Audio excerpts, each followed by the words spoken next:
అందరికీ నమస్కారం అండి. నేను రాజోల్ సీఎం మాట్లాడుతున్నాను.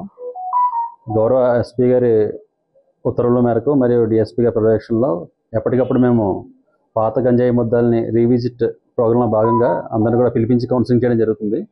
దానిలో భాగంగా నిన్న మాకు రాబడిన సమాచారం మేరకు ఎస్ఐ గారికి వాళ్ళ సిబ్బందితో మరియు తహసీల్దార్ గారు వీళ్ళందరినీ కూడా తీసుకుని వెళ్ళి రాజోల్లో బొండాడ విశాల్ అని ఒక కుర్రాడు ఉన్నాడు. ఆ విశాల్ ఇంటి దగ్గర ఒక 6 వ్యక్తులు గంజాయితో ఉన్నారన్న సమాచారం రాగా అక్కడికి వెళ్ళి గంజాయి సీజ్ చేసి వాళ్ళని పట్టుకొని నన్ను అరెస్ట్ చూపించడం జరిగింది. ఈరోజు కోర్టుకు ప్రొడ్యూస్ చేయడం జరుగుతుంది. ఈ బొండాడ విశాల్ అనే వ్యక్తి ఏంటంటే ఇతను కార్పెంటర్ వర్క్ చేసేవాడు ఇంతకుముందు.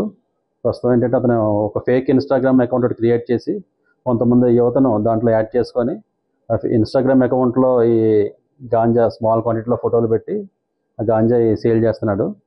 ఆ విధంగా ఈ వచ్చిన మిగతా 5 వ్యక్తులు కూడా ఇన్స్టాగ్రామ్లో కాంటాక్ట్ అయ్యి వచ్చిన వాళ్ళే. మొత్తం అతనితో పాటు 5 ఉన్నారు, మొత్తం 6. ఇంకా అంతేకాకుండా ఇతను ఫేక్ ఇన్స్టాగ్రామ్ అకౌంట్ కూడా మేము వెరిఫై చేయడం జరిగింది. ఇందులో కొంతమందిని కూడా మేము ఐడెంటిఫై చేయడం జరిగింది.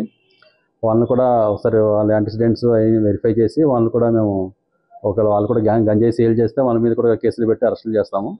లేకపోతే పాత గంజాయి సేవించి మరి ఇప్పుడు ప్రస్తుతానికి ఆపేస్తే వాళ్ళని కౌన్సిలింగ్ చేయడం జరుగుతుంది. ఈ విశాల్ అనే వ్యక్తి ఏంటంటే మెయిన్ చందు అనే ఒక వ్యక్తి ఉన్నాడు. మామిడిచెట్టి చందు అని చెప్పేసి, మామిడిచెట్టి నాగేంద్రవర్మ అలియాస్ చందు. ఇతను గోడపల్లి గ్రామానికి చెందినవాడు. అతని దగ్గర ఇతను గంజాయి కొంటాడు. గంజాయి కొని ఈ విధంగా అందరికీ సేల్ చేస్తున్నాడు. ఆ చందు కూడా చాలామందికి సేల్ చేస్తున్నాడని మేము తెలిసింది. అతను కూడా దీంట్లో ముద్దాయిగా ఉన్నాడు. అయితే అతను ప్రస్తుతం పరారీలో ఉన్నాడు. అతను కూడా పట్టుకొని మిగతా ఇంకెవరెవరికి సేల్ చేస్తున్నారు, ఇంకెవరు ఉన్నారని కూడా మేము కనుక్కొని మిగతా అందరిని కూడా పట్టుకొని మేము అరెస్ట్ చేయడం జరుగుతుంది. దీంట్లో ఏంటంటే మేము మెసేజ్ ఏమిస్తున్నామంటే పిల్లలకి అందరూ కూడా ఖరీదైన బైకులు కొనిస్తున్నారు, ఖరీదైన సెల్ ఫోన్లు కొనిస్తున్నారు. కానీ పర్యవేక్షణ ఉండట్లేదు. కనీసం 100 రూపాయలు పెట్రోల్ కొట్టించుకోవడం జేబులో ఉండవు కుర్రోళ్ళు. కానీ ఖరీదైన బైకులు లక్ష రూపాయలు పెట్టి 1,50,000 పెట్టి బళ్ళు కొనిస్తున్నారు. అదే ఫోన్లు కూడా ఖరీదైన ఫోన్లు పెట్టి కొనిస్తున్నారు. కానీ వాటి మీద పర్యవేక్షణ లేదు. వాళ్ళు ఏం చేస్తున్నారు, ఎవరితో వెళ్తున్నారు, చెడు సావాసాలు ఎక్కువ చేస్తున్నారు. అది కూడా తల్లిదండ్రులు నిఘా పెట్టుకోవట్లేదు, అసలు పర్యవేక్షించట్లేదు. అందువల్ల ఇటువంటివి జరుగుతున్నాయి. తీరా కేసుల్లో ఇన్వాల్వ్ అయిన తర్వాత లబోదేబో అంటున్నారు. దానివల్ల ఉపయోగం ఏమి ఉండదు. కాబట్టి తల్లిదండ్రులు అందరూ కూడా తమ పిల్లలు ఏం చేస్తున్నారు, ఎప్పుడు ఇంటి నుంచి బయటికి వెళ్తున్నారు, ఎప్పుడు వస్తున్నారు, ఎవరితో సహవాసాలు చేస్తున్నారు, వాళ్ళ ఫోన్లో ఏం చేస్తున్నారు, అసలు ఇటువంటివన్నీ కూడా పర్యవేక్షణ చేసుకోవాలి. అదేవిధంగా గ్రామంలో ఇలాంటి ఇన్ఫర్మేషన్ ఏదైనా ఉంటే ఇమీడియట్గా మాకు తెలియపరిస్తే మేము రైడ్లు చేసి పట్టుకోవడం జరుగుతుంది. లేకపోతే అలవాటు పడుతున్నారు, ఏదో చెడిపోతున్నారంటే వాళ్ళని కూడా పిలిపించి మేము కౌన్సిలింగ్ చేయడం జరుగుతుంది. మేము రెగ్యులర్గా కాలేజెస్లోను, స్కూల్స్లోను ఈగల్ టీమ్స్ ఉన్నాయి.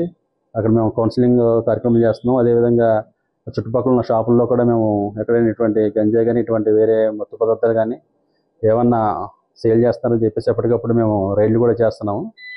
ఇది కూడా ముందు కంటిన్యూ చేస్తాము.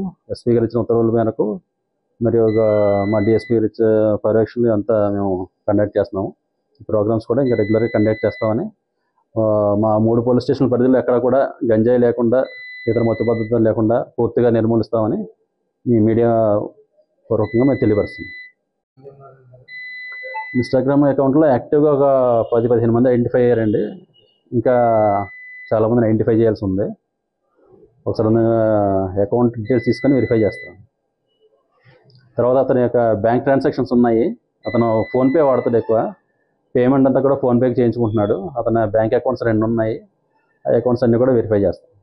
Local to global news at your finger tips. మీ చేతిలో ఒక ఆయుధం. Download Raw TV app.